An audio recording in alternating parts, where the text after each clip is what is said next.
Now, I made a video covering the Spider-Man No Way Home movie, and in that video, I establish and explain why I considered Spider-Man No Way Home the most broken movie I've ever seen. That's because I forgot about Wonder Woman. Now, I don't mean Wonder Woman 84, I mean the first Wonder Woman from 2017. Anyway, now now the reason I want to cover the first Wonder Woman movie is because I think it's a contender for the most broken movie ever. Now, I'll leave that up to you, the viewer, you, the audience, to decide. I'm just going to explain why I think it is. Now, amongst the plot holes and plot conveniences and Deus Ex Machinas and bullshit stupid that is also present in, Spider-Man No Way Home, Wonder Woman has an aspect that Spider-Man No Way Home doesn't. And that is the Wonder Woman movie doesn't actually have a plot. Okay? It doesn't. Now, I know what you're thinking. Of course it does. Like that what am I talking about? The plot of, the Wonder Woman movie is Diana wants to find and kill Ares. Here's the thing. That's not the plot. That's the premise of the movie.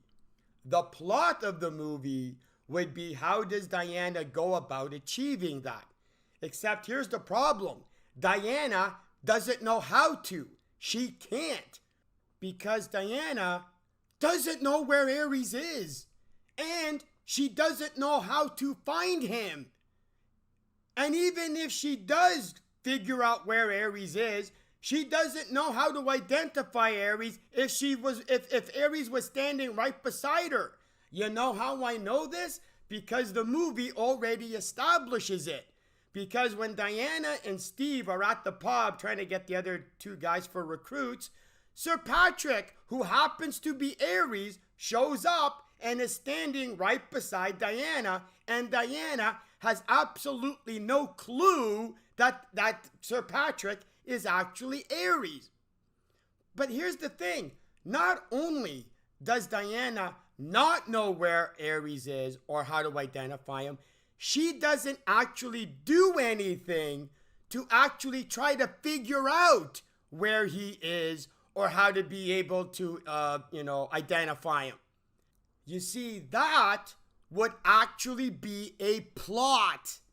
That would be a sequence of events that, make up the story. The movie would be, after Diana and Steve leave the mascara, Diana tries to figure out how to be able to locate Ares and then does that. And then, probably Ares sends some, German soldier minions to try and stop her. She overcomes that obstacle and that conflict to be able to eventually learn and figure out where Ares is and how to find him. And so that way she will be able to, confront him, fight him, and then kill him. That would be a plot. But the movie's going, that's not necessary. It's not necessary. Because according to the movie, Diana already knows where Ares is. So there's no need to have to try to figure out where he is. Because when Steve and Diana are on the boat after they leave the mascara, right? Steve is going, well, how are we going to find Ares? Here's Diana's plan. Diana's plan is, just take me to where the fighting or the war is the most intense, and I'm sure Ares is going to be there. I'm sure Ares will be there. See, according to Diana, okay, Ares is going to be where Diana says Ares is going to be, because, God damn it, that's where Diana said Ares is going to be.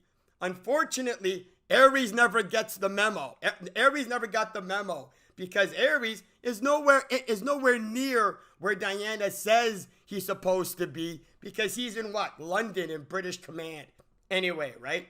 Not only that, it isn't even necessary for Diana and Steve to try and find Ares, because according to the movie, Ares is going to show up anyway. 20 minutes before the movie's over, Ares shows up anyway.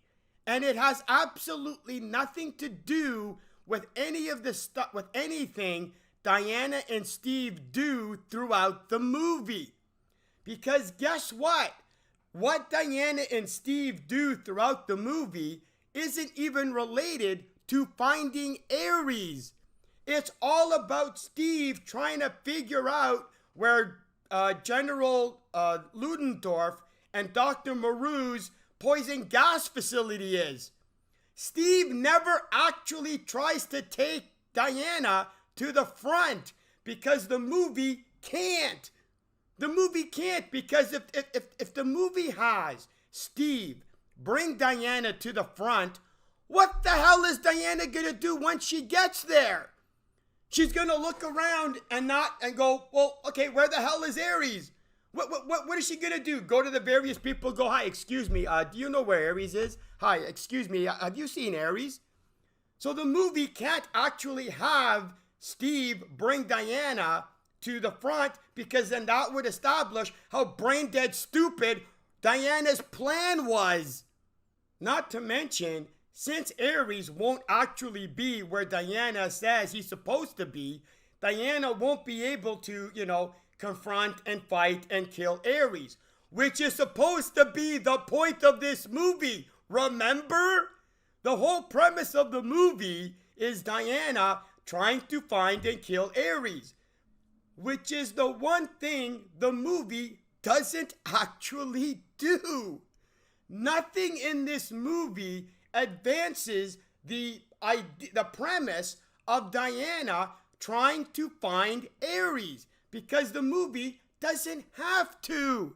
The movie already knows that 20 minutes before the movie's over, Ares is going to show up anyway.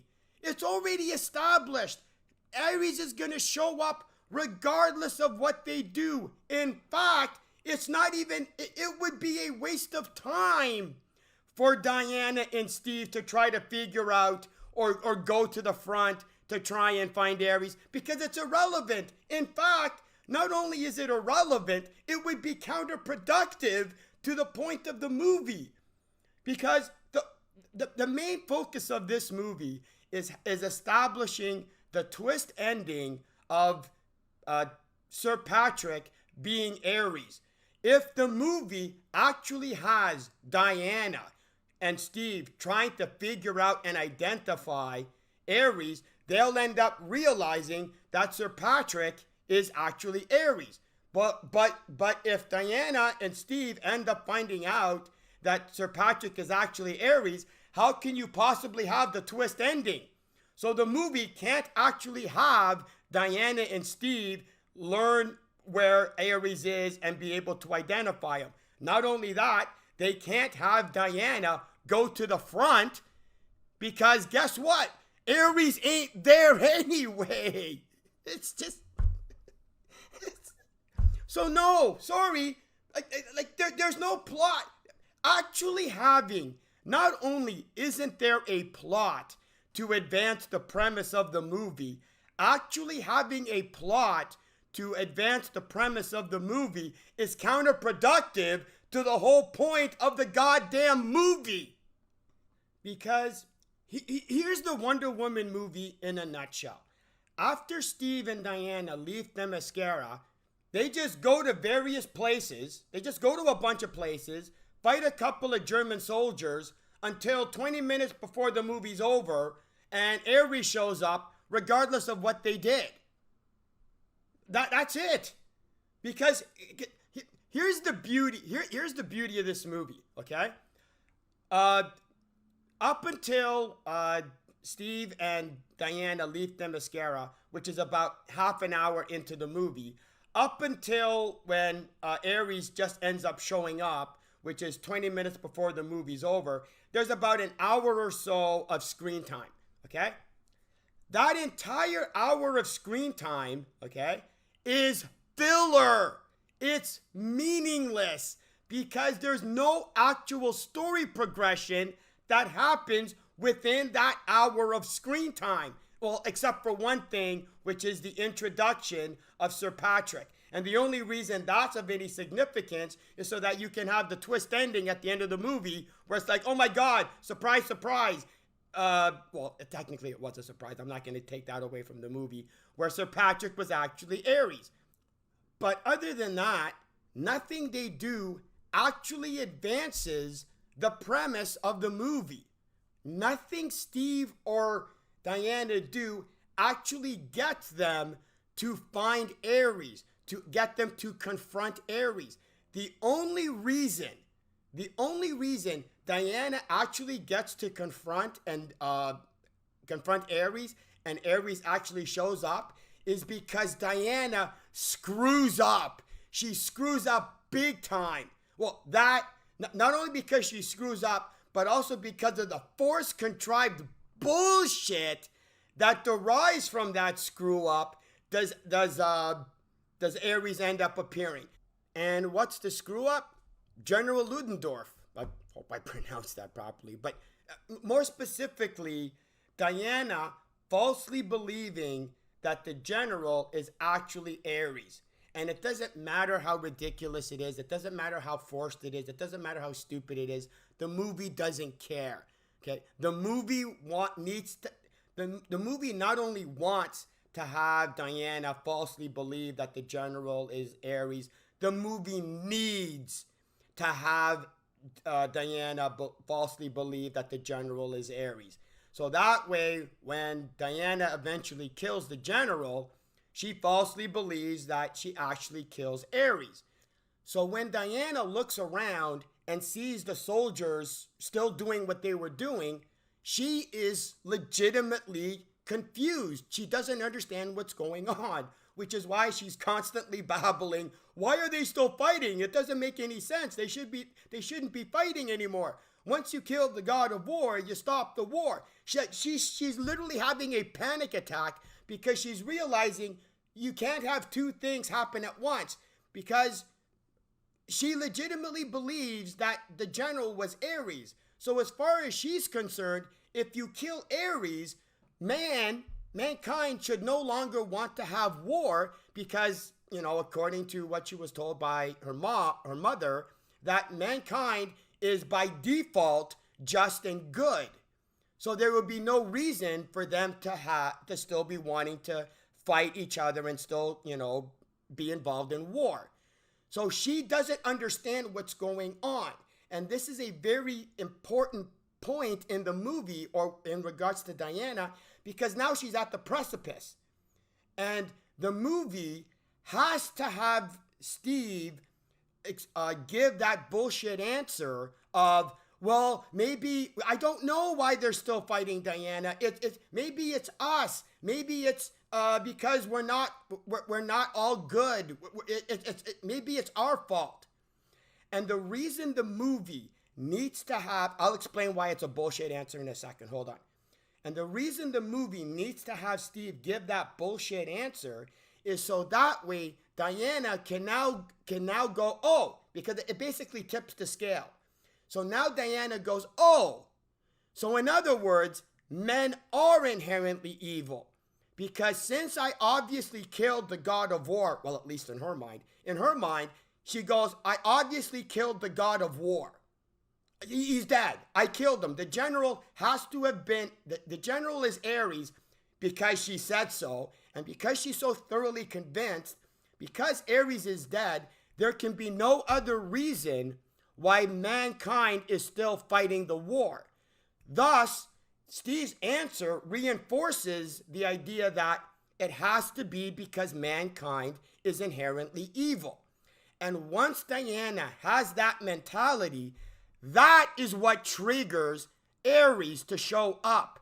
Because Ares was waiting for Diana to come to that conclusion.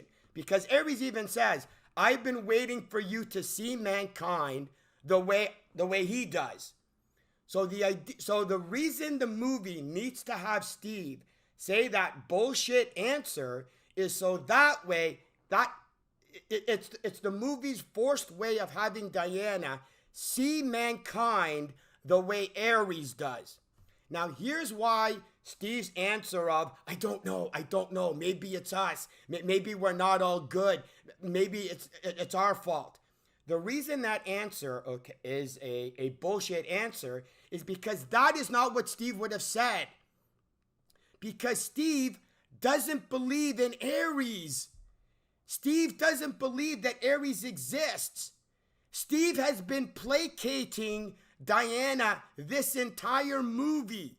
As much as he's been in awe and in awe of her powers and the things that she does, he still doesn't believe in Ares. He still doesn't believe in her mission, which is why he never brings her to the front. Because if he actually believed that that Ares was real and that killing Ares was going to end the war, he wouldn't be worrying about the gas facilities that the general and Dr. Maru were trying to create. He would be going, oh, if he actually believed Diana, he'd be going, okay, obviously I got to take you to the front. You kill Zeus, I know the war's over. But he doesn't, which means the most blatantly obvious answer that Steve would have given Diana when she's going, why are they still fighting? Why are they still fighting? Steve would have said, maybe it's because the general isn't actually Ares. Now, if Steve had said that, now remember, Diana is confused. She's on the precipice. She doesn't know what to accept and what to believe. So if Steve had said, well, maybe it's because the general isn't actually Ares, Diana would go, oh, okay, that makes sense. Because the only reason the mankind is still fighting is because Ares isn't dead. She would have to obviously admit that she was wrong, and that might be a little hurdle for her, but whatever. That's another issue. Because, I'm not telling a woman she's wrong or a woman accepting she's wrong. That might, okay, this might be a comic book movie, but let's not get into science fiction here, right? But that aside, if Steve had said that maybe it's because the general isn't actually Ares, that would have put the balance towards Ares not being killed. And then Diana would have gone, oh, that's why mankind is still fighting, because I obviously didn't kill Ares. If she comes to that blatantly obvious logical conclusion, Ares won't show up, because Ares needs to wait, because Ares is apparently waiting for Diana to believe that mankind is inherently evil. If she believes that, if she's going, oh, obviously the general wasn't Ares and I didn't kill Ares, then that's why mankind is still fighting. Oh, I get it. Let's keep going to try and find Ares. I'll help you deal with the poison gas. After we destroy the poison gas, let's keep looking for Ares. And Ares would never show up. Because Ares admits he's waiting for her to see mankind the way he does.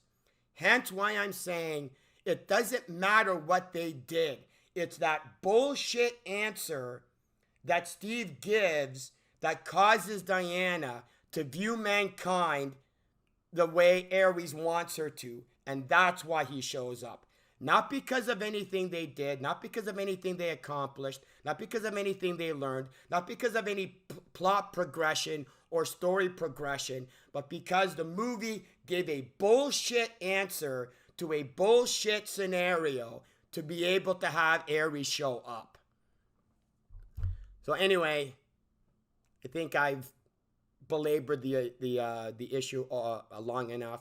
I just wanted to explain fully why this movie doesn't actually have a plot that pertains to the premise of this movie, because nothing that happens in the movie actually advances the plot of the premise or advances the story of the premise. The conclusion is purely random and arbitrary and has nothing to do with what Diana and Steve have done throughout the movie. So, now that I've established how this movie doesn't actually have a plot, let's talk about how this movie doesn't actually have a foundation. Well, more specifically, it starts off with the foundation, but by the end of the movie, it pretty much destroys itself and it has no value. Now, what I mean by foundation is, okay, bear with me, this is going to take a little bit of a setup. What I mean by a foundation is, at the beginning of the movie, when Queen Hippolyta tells Diana the story of Zeus and creating mankind and Ares and the Amazons and Themyscira and the God Killer sword, that isn't just for the benefit of Diana. It's also for the benefit of us, the audience. The reason being, that's the backstory of in the confines of this movie. That's the backstory. That's the history. That's why everything that's happening is happening. It's the foundation in which the story is based upon. Is what Queen Hippolyta has told Diana. As an example, the god Zeus created mankind. All the gods are dead except for Ares. Well, other than Diana, but we're just going to establish Ares for the time being. The idea of it is that when Queen Hippolyta establishes that foundation, we as the audience automatically by default accept it as truth within the confines of the movie.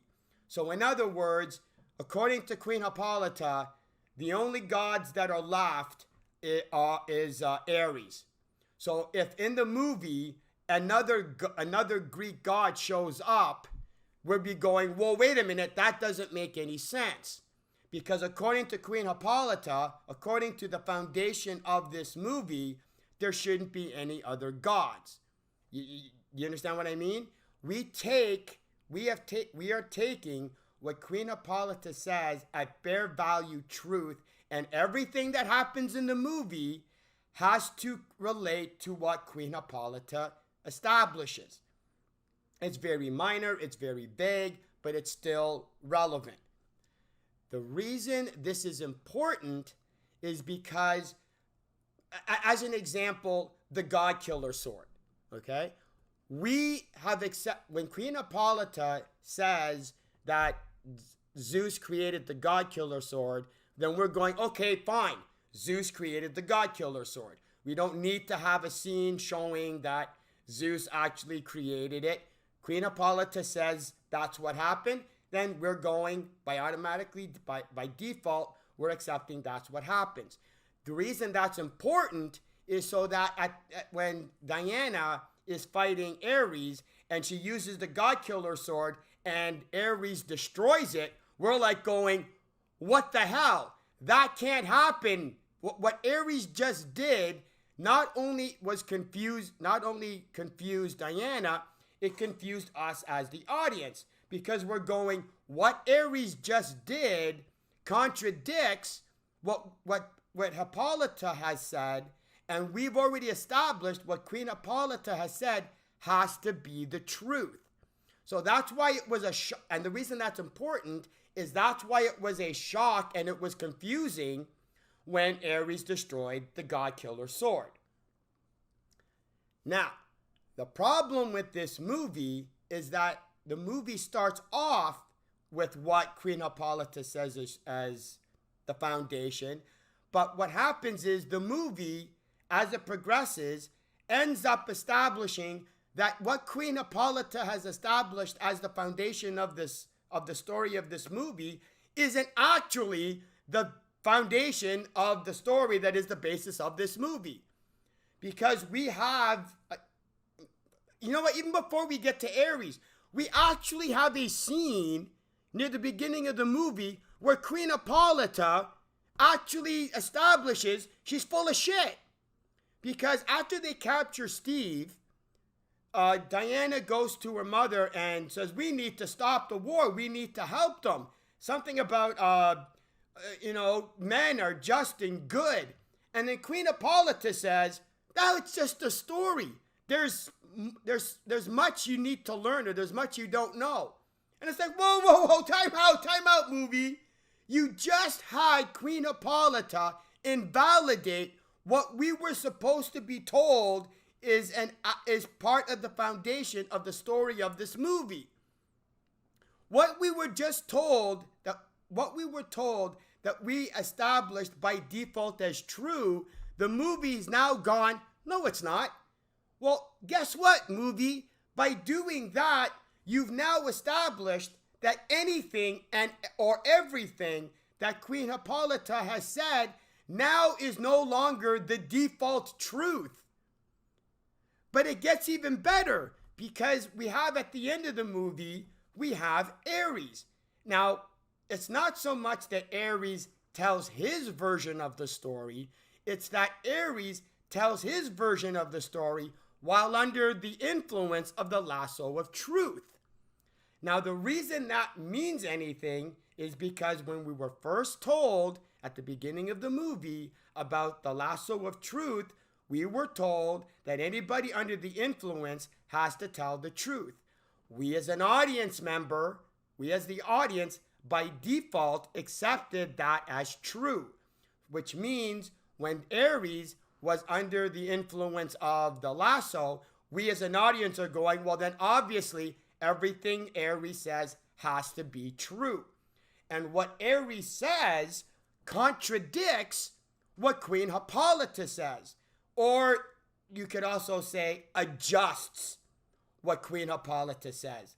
But at the same time, contradicts as well and challenges it. So now we have, what this movie has now done is rendered whatever Queen Hippolyta says is now suspect. It's no longer the default truth. It is now suspect. But it gets even better, because Ares says what he says while under the influence of the lasso of truth. Meaning, we as the audience members are going, everything he says has to be the truth. Except the movie ends up establishing, no, not exactly. Because while under the influence of the lasso of truth, Ares says that mankind is inherently evil. Ares says he's not the reason men are evil. He's not the reason mankind is at war. All he does is whisper. All he does is influence. But they do all the work. Now, here's the problem, is that after Diana kills Ares, what happens? All the soldiers decide to stop fighting. Because remember when Diana says, you killed the god of war, you stopped the war, guess what happened? Exactly that.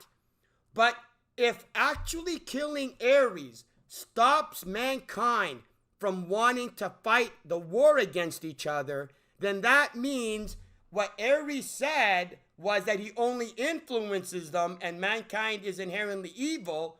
By having killed Ares and having mankind stop wanting to fight, the movie has just established that what Ares said while under the influence of the lasso of truth is bullshit. So now we as an audience member, well, me anyway, I doubt the majority of you are, but me as an audience member, I'm now going, well, thank you, movie. You've now just established that apparently you can lie while under the influence of the lasso of truth. So now, not only do I not know whether Ares is contradicting Queen Hippolyta, I don't even know who's telling the truth anymore. I don't even know who's telling the truth. So now what am I supposed to accept as the foundation of the... So what this movie has now done has established, we created a foundation. But by the end of the movie, it's like, yeah, you know what? Forget it. It's gone. We've literally invalidated everything that we tried to establish as the foundation for the story of this movie. Not to mention the fact that after after everybody stops fighting, I forgot to add this. What's the next scene? The war's over. Well, wait a minute. How can the war be over? According to you, Aries, all you were was a suggestion. All you were was an influence. And the movie directly tries to attribute the end of the war through the death of Ares. Because it sure as hell wasn't the armistice, because General Ludendorff killed all the German officials that wanted the armistice in the first place. So the actual reason the war is over is based solely on the fact that Ares was killed. And the only way that could work is because Ares actually poisoned men's minds. But according to Queen Hippolyta, that was just a story. So it's like, how does anything work now? That's what I mean by there's no foundation to this movie. There's no foundation to the basis of the story that this movie is based on. It started with one, but by the end of this movie, basically tore it down and made it irrelevant, made it useless. Now, I understand that the foundation of the movie isn't a big deal for the majority of you, but it still is a fundamental mechanic in regards to the storytelling of the movie. It's like you may not care how bad the acting is in a movie, but the quality of the acting is still a fundamental mechanic of the movie. And the reason I'm bringing it up is it's yet another broken aspect of the Wonder Woman movie. So not only does the movie not have a plot, it doesn't even have a foundation anymore. The last thing I want to cover in regards to how broken this movie is Diana herself. Because, believe it or not, according to this movie, Diana can't exist. Diana should not be in her own movie. Let me explain. With the help of Queen Hippolyta, we have a timeline of sorts in regards to what happened with the gods. So Zeus uses the last of his powers to banish Ares. Zeus then gives the god killer to the Amazons. Now we are at that time believe that it's supposed to be the sword. Then with Zeus's last dying breath, he creates the mascara so that the Amazons can hide from Ares. Now, Ares ends up also contributing information in regards to the history. Because he says, and I'm going to quote, so nobody's going to get me wrong on this. Ares says, Zeus left the child he had with the queen of the Amazons as a weapon to use against him. So the god killer, which according to Queen Hippolyta, we thought was the sword, Ares is establishing, no, that's Diana. So here's the timeline of events. Zeus uses the last of his powers to banish Ares. He then leaves the child he had with Queen Hippolyta as a weapon to use against Ares. And then, with Zeus's last dying breath, he creates the mascara. Right? We're all good? Here's the thing. I missed one of the timeline aspects. You see, before Zeus used the last of his powers to banish Ares, Ares killed all of the gods except Zeus. So, according to the timeline, Ares kills all of the gods except Zeus. Zeus uses the last of his powers to banish Ares. Zeus then has a child that he gives to Queen Hippolyta. How the hell does Zeus have a child after Ares kills all the gods? Now, I'm not saying that Zeus and Ares can't swing whichever way they want, but even if they did, I think they'd be hard pressed to have a kid. So, according to the timeline, when the hell did Zeus have Diana? He couldn't have had Diana before the gods were killed because, according to Ares, he specifically created Diana as a weapon to kill Ares. Zeus would have had no reason to have had Diana before Ares killed all the gods. The only time that Zeus would have wanted to have to create a weapon to kill Ares would have been after Ares killed all the gods. So if Ares killed all the gods, who the hell did Zeus have sex with to be able to have Diana? Oops. So, you guys can try and debate that and try and find your way, kind of loophole around that. But sorry, from what I can see and from what I understand, Diana shouldn't be born. Diana can't exist. Diana, Wonder Woman, can't actually exist in her own goddamn movie.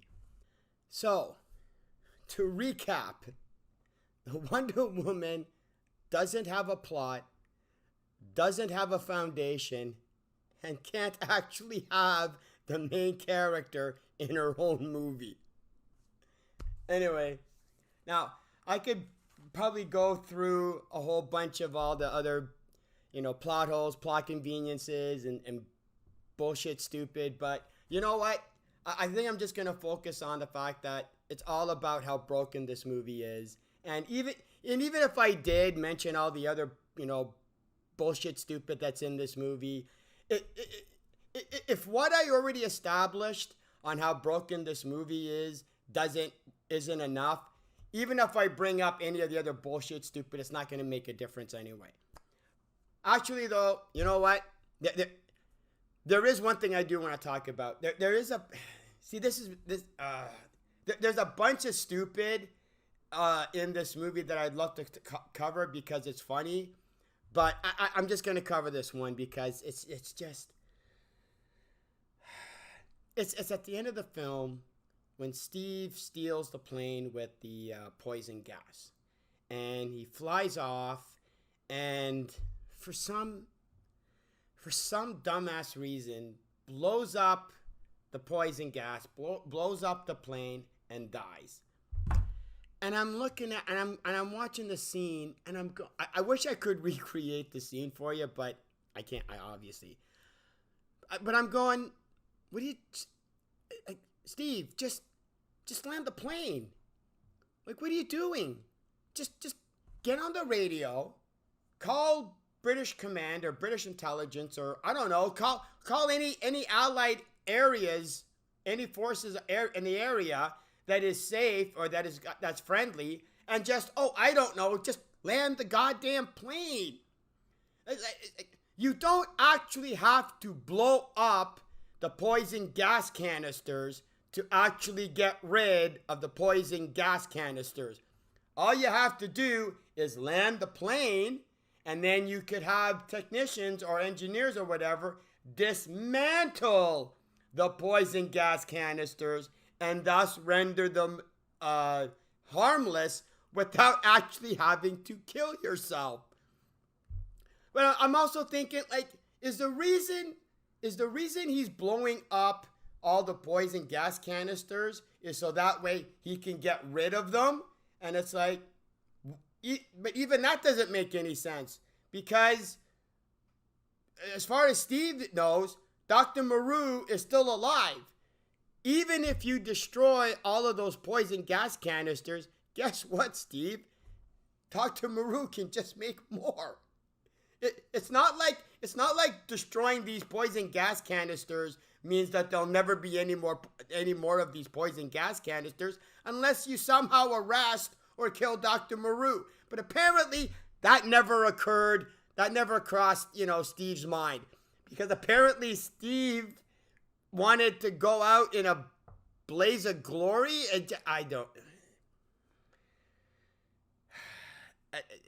I don't understand this movie. I really don't. Speaking of not understanding this movie, somebody explain this scene to me, please.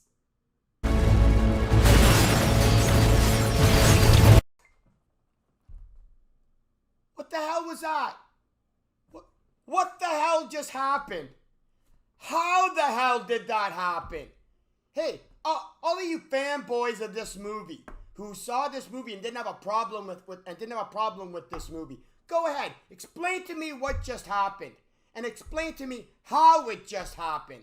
Don't worry, it's a rhetorical question because I know you can't. Hey, movie. You don't just get to pull a random arbitrary power out of your ass, slap it on Diana, and go, hey, don't worry about it, audience. Don't think about it. But hey, it was a pretty cool looking scene, wasn't it? Oh, and by the way, it's a random arbitrary power that the movie slapped on Diana that she never uses again in any other movie she appears in. Goddamn convenient, isn't it? I don't care if it was only for 3-4 seconds. Just pull some random power out of your ass and then go, don't worry about it. Oh, speaking of bullshit magic tricks that apparently Diana arbitrarily suddenly has. Here's another one. So there's this, Ares throws some type of explosive at Diana, and Diana gets thrown back. But if you remember, the scene to remember is Diana now has ringing in her ears. And Steve comes to her, and Steve is trying to talk to her, but Diana can't hear what Steve is saying because of the ringing in her ears because of the explosive. So when you see Diana, Steve's voice is muffled because she can't hear him, right? Except get this, a couple of minutes later, Diana recalls the scene recalls when Steve was actually talking to her while the ringing was in her ears and she couldn't hear anything. So apparently, when the ringing was in her ears and Steve was talking to her, she couldn't hear what he said. But when she remembers when that happened, apparently she can hear what Steve said. She can't hear what Steve said when he actually said it, but can somehow remember hearing what Steve said when he said it. Oh, God. Oh, goddamn brilliant. How does that work, movie? How do you not hear what someone says, but can somehow remember hearing what someone says? Oh, I also want to talk about this scene. This is a visual representation of what Ares is doing as the movie plays on. Ares is just hovering above Diana, not saying anything, not doing anything. Just looking at her.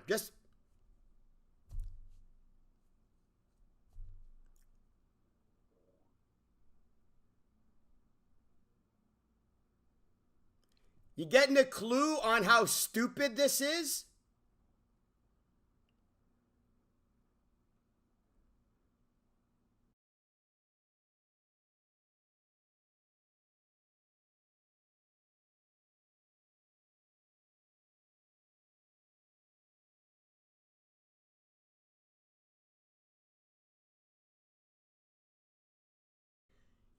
It's too bad Ares doesn't actually want to kill Diana because she'd be dead by now. Hell, Ares could have killed her 3-4 times over. Oh wait, he does want to kill her. Gee, I wonder what he's waiting for.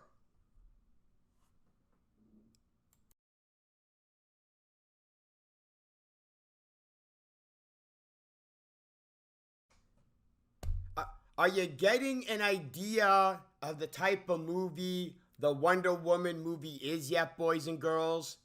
Because I got pages of that type of bullshit. Oh, the no man's land scene. Jesus Christ. I could probably do about 20 minutes just covering the stupid and the problems with the no man's land scene. But no, I'm not doing it. Okay, you know what? Okay, here's how I'm gonna sign off. To show my appreciation for those of you who actually made it this far, I'm going to end this video with my version of how the no man's land scene should have ended. I hope you enjoy. See ya.